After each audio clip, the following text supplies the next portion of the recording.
A Python Brasil, que foi em 2008 no Rio de Janeiro, e foi quando eu conheci o Coding Dojo pela primeira vez. O pessoal do Rio de Janeiro pegou a ideia e hoje eles têm um dojo por dia, inclusive sábados. Estão fazendo dojo na Globo.com, fazendo em várias universidades, no Rio, em Niterói, então está bem difundido lá. Eu também gostei da ideia, só que eu não consegui difundir tanto assim. A gente tem apenas 2 dojos aqui. Está surgindo agora esse no TFPR, que seria o terceiro. Então tem um na Aldeia, Coworking, que a gente faz cada 15 dias, às terças-feiras.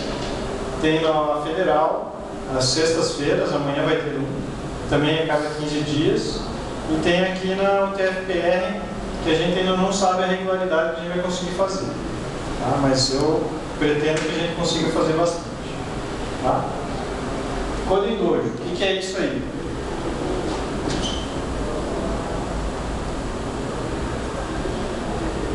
Então, o Coding Dojo é uma técnica para a gente treinar a programação. Tá?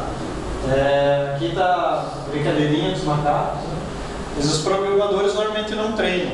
É comum que acontece as empresas pagarem treinamento com um profissional. Ele vai lá, fica 3 a 5 dias treinando lá, fazendo um curso. Recebe um calhamaço de informação. Chega na outra semana, ele tem um monte de tarefa para fazer e ele não consegue aplicar aquilo que ele aprendeu. E aí acaba deixando defasar, esquece, e aquele treinamento não é tão produtivo assim. O Coding Dojo ele é motivado para a gente treinar frequentemente, uma vez por semana, uma vez a cada 15 dias, de vez em quando a gente se reunir e treinar. Tá? Mais ou menos essa é a motivação. Baseado em artes marciais. Então, na figurinha não tem a melhor analogia que eu gosto de fazer, que é a analogia daquela dojo de treinamento onde o sensei faz um círculo, põe as pessoas em círculo e bota 2 pessoas para lutar. As 2 pessoas ficam lutando durante um tempo e depois trocam. Essa analogia eu gosto de fazer porque é exatamente o que acontece aqui. A gente pega 2 programadores, ficam ali programando, né, lutando contra um código ou a favor do código e as outras pessoas ficam observando. O que acontece com os caras que estão lutando ali? Eles aprendem na prática. Os caras que estão em volta aprendem com a observação. Tá? Então essa é a analogia aqui com o Coding Dojo. E o kata, ele é uma sequência de movimentos ensaiados. Então, de uma forma repetida, né, uma forma que a gente consegue repetir aquela sequência de movimentos, é como se fosse uma simulação de uma luta. Então, o cara sabe alguns golpes, ele vai e simula aqueles golpes e chamado kata. Isso aí. Tá? Preciso comprar um controle remoto. Os princípios do Coding Dojo é o seguinte: aprendizado contínuo, ou seja, eu conheço o pessoal de São Paulo que faz dojo lá direto já. O Hugo é de São Paulo, eu participei de um dojo lá na USP lá. Eles já estão os dois, desde 2008, assim, eles quase que semanalmente eles se reúnem e fazem dojo. Eles estão muito bons nessas coisas. E aí eles criaram uma variação do Coding Dojo que eu vou falar mais pra frente, que chama Kake. Tá? É um dojo diferente do que a gente pratica aqui. Já vou falar mais disso aí. O ambiente é seguro, não é competitivo, né? A gente não está aqui para competir, a gente está aqui para aprender e ensinar uns aos outros. É colaborativo, né? Um colabora com o outro. Inclusivo, então, aqui tem pessoas mais experientes, menos experientes, tem pessoas que manjam mais de uma linguagem, tem pessoas que manjam mais de outra. Tem umas que gostam mais de um tipo de algoritmo, outros que gostam mais de outro tipo de algoritmo. E a gente troca essa experiência, né? A gente pode misturar novatos com veteranos e o veterano ensina o novato e, por que não, aprende como novato também. A gente treina bastante falha e redundância.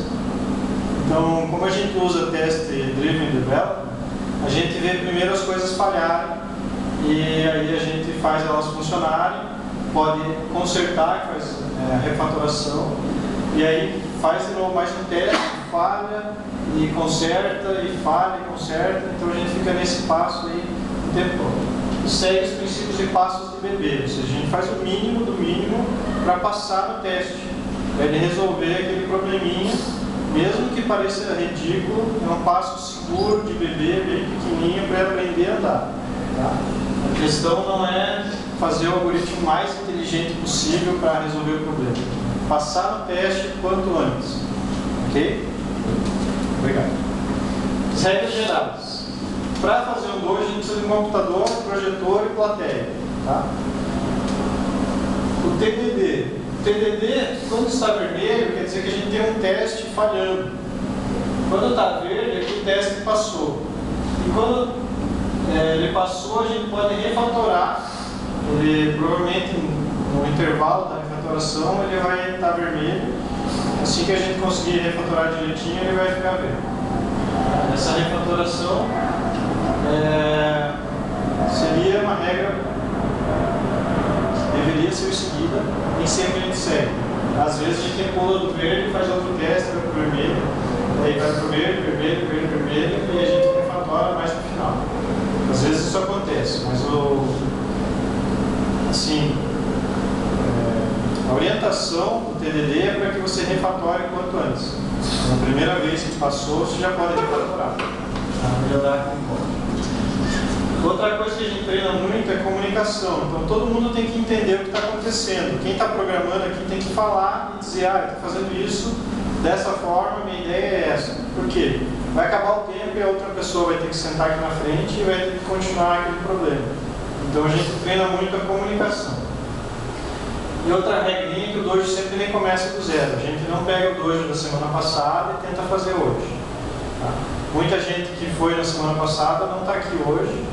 E muitos de vocês não estavam na semana passada. Se a gente fosse continuar, vocês não iam saber por quê, como, onde, e não iam ter o contexto do problema. Então a gente sempre recomeça do zero. Pode começar. Ao final da reunião a gente vê lá o que a gente aprendeu, o que a gente gostou e o que poderia ser melhor. Tá? Então essa símbolozinha aqui é a carinha alegre para as coisas legais.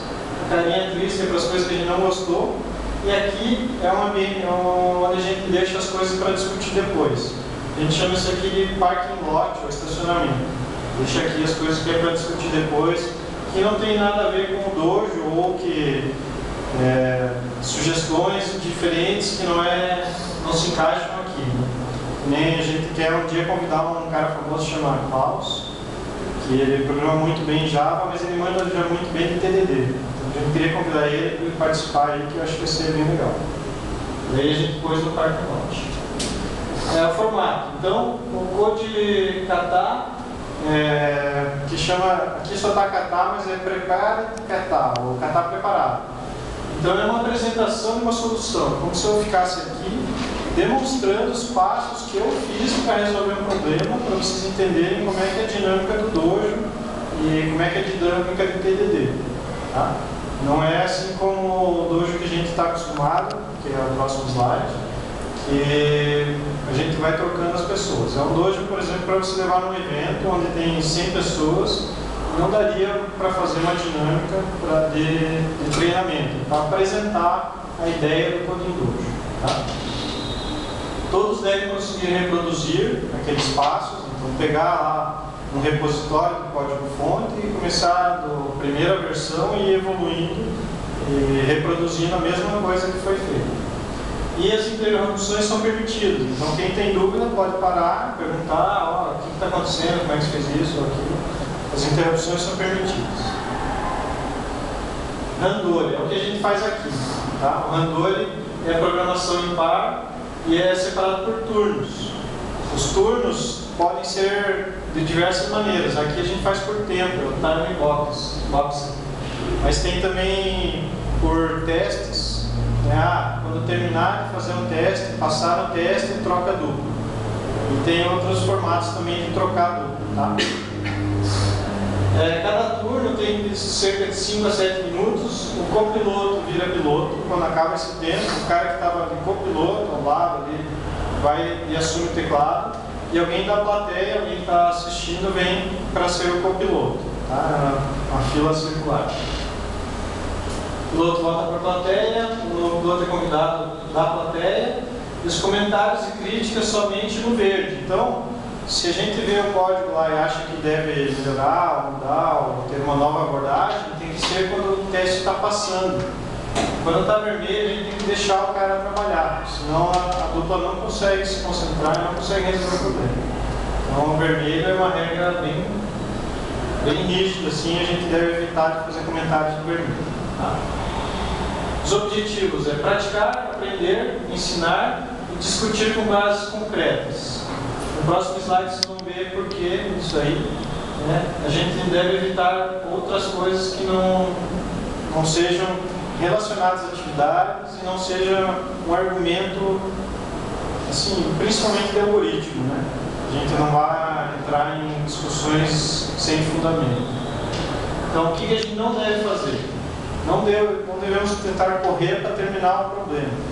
O problema não é para ser terminado, ele é para auxiliar no aprendizado. Para a gente poder praticar os passos, praticar TDD, praticar comunicação, praticar trabalho em equipe. Não é para terminar. Às vezes a gente até termina, mas a ideia não é terminar. A gente não deve pegar um problema real. Eu quero resolver o meu relatório, eu tenho que desenvolver um joguinho, eu quero fazer o algoritmo de colisão. Tá? Então, a gente não deve pegar um problema real para resolver no dojo. Tá?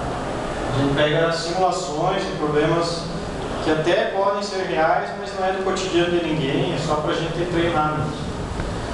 Aí aqui que está o negócio das frameworks. A gente não deve ficar aqui discutindo qual linguagem é melhor, qual linguagem é pior. Aqui a gente está para aprender qualquer linguagem que for sugerida. Então, a gente tem que ter essa noção de que a gente não veio aqui para discutir essas coisas aqui. E não devemos competir com os outros participantes. Por exemplo, já participei de um dojo onde os caras estavam tentando resolver no papel ali, fora da hora, e aí queriam trazer papel para colocar aqui o código que eles tinham inventado.